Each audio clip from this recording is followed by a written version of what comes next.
Le cri d'alarme de Robin Renucci. Dans le journal Le Monde, l'acteur et metteur en scène français s'inquiète de la politique présidentielle française et de ses conséquences sur le ministère de la Culture. Bonsoir Robin Renucci. Bonsoir. Merci d'être avec nous. Alors c'est Emmanuel Macron que vous visez dans cette tribune et sa politique culturelle, pourquoi?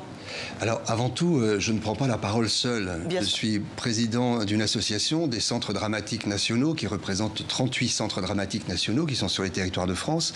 Et puis on signait également cette interpellation, plutôt qu'un cri d'alarme, des centres chorégraphiques, des centres musicaux, des arts du cirque, c'est-à-dire l'ensemble en fait des acteurs culturels des territoires qui s'inquiéteraient de ce que notre modèle culturel qui date des années 1959 et que le Conseil de la Résistance a construit pour nous s'érode. C'est-à-dire que le service public, un peu comme les autres domaines, celui de la santé, celui du transport, c'est-à-dire moins de financement, une autre stratégie, qu'est-ce qui vous inquiète? Alors, ce qui nous interpelle, c'est le fait qu'il y a un projet qui s'appelle CAP 22, qui est un projet de transformation du service public, où il est question de 30 milliards d'économies tout de même. Donc, cette modification pourrait transformer, disons, la possibilité d'un service public de proximité, comme c'est le cas pour les transports ou pour la santé, c'est exactement pareil, qui est relayé par des corps intermédiaires, que sont par exemple les directions régionales de l'action culturelle, qui pourraient, qui ne le sont pas, menacées, mais qui pourraient tendre à disparaître pour des questions purement financières, c'est-à-dire d'une économie qui ne serait pas reliée au service public, c'est-à-dire au service qui est fait envers nos concitoyens, qui sont les spectateurs en général du spectacle vivant, pour ne parler que du spectacle vivant. Alors qu'est-ce qui pourrait se passer? Que ce soit plus Paris qui soit au centre, enfin, que ça soit centralisé, comme d'habitude, ce qui est souvent un reproche qu'on donne en France, ou pas? Oui, il se peut qu'en effet, la région parisienne soit favorisée, mais je ne crois pas que ce soit une volonté. Cela, c'est un état de fait, si vous voulez. Notre ministre de la Culture, Françoise Nyssen, rappelait récemment qu'il y avait un écart de 1 pour 10 envers la province vis-à-vis de Paris, si vous voulez. On dépense 10 fois plus en province dans le domaine culturel qu'on ne le fait sur les territoires de France. Donc cette question d'équité territoriale, cette question d'égalité, qui fait notre fronton républicain, est minorée si on y adapte simplement les éléments de l'entreprise, de la concurrence, du rapport privé qui l'emporterait sur la dimension publique. Et nous tenons simplement à ce service public. Les centres dramatiques nationaux sont des lieux publics, les centres chorégraphiques, tous ces lieux-là sont au service, si vous voulez, de nos concitoyens. Donc il faut simplement en tenir compte et permettre que toute cette action de service public se réalise sans difficulté. Alors dans cette tribune, vous évoquez aussi le Pass Culture, qui est un projet phare de la politique macronienne. Et il ne trouve pas, grâce à vos yeux, ce Pass Culture. Pourquoi?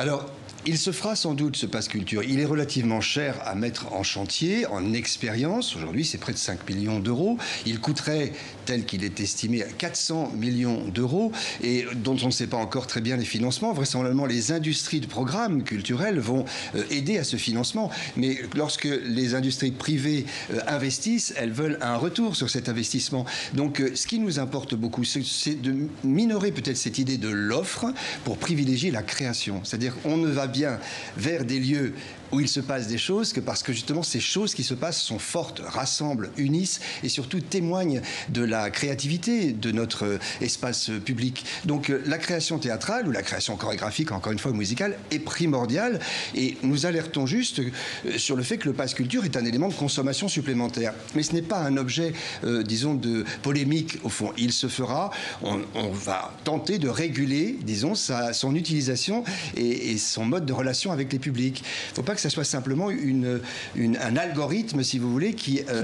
décide des choses pour le public. Alors, vous êtes à la tête, Robin Renucci, des Tréteaux de France, un seul centre d'art dramatique itinérant dans le pays, en France. C'est vraiment votre credo, c'est-à-dire d'aller vers un autre public dans toute la France? C'est une mission, en effet, je rappelais la mission de service public, que d'élargir le public. La culture et l'art en général, parce qu'on ne sait pas trop exactement ce qu'on met derrière ces acceptions, si vous voulez. L'art, c'est la chose, c'est la créativité, c'est la représentation représentation du monde par des individus, peut-être un peu singuliers, mais qui s'adressent à tous les individus. La culture, c'est cette relation à la chose. Il n'y a pas une exception, on parle toujours de l'exception culturelle française. Est-ce qu'elle est toujours bien présente? Est-ce qu'elle est en train de se perdre?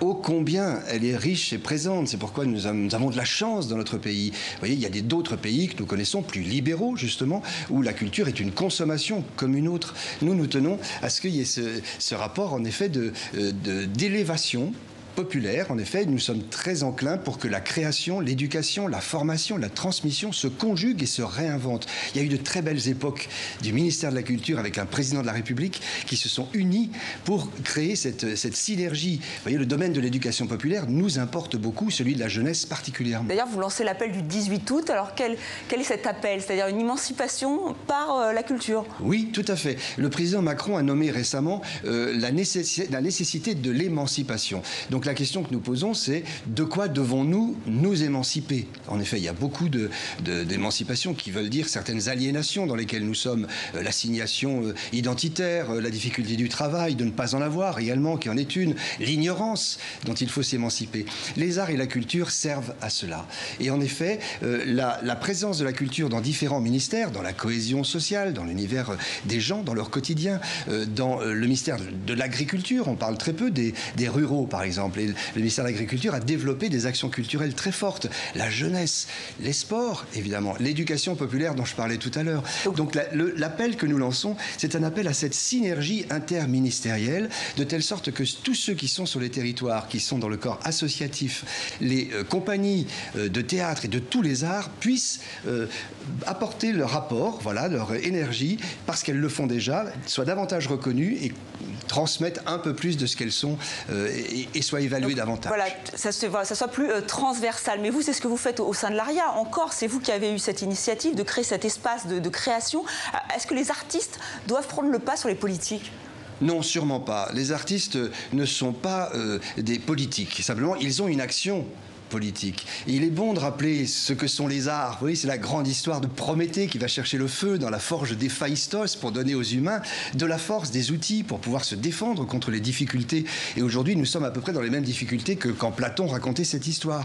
Nous sommes dans le siècle de l'histoire d'une transformation très importante, écologique, sociale, anthropologique. Et nous avons en France, avec le siècle des Lumières qui nous a été très très important, une trace de cette émancipation.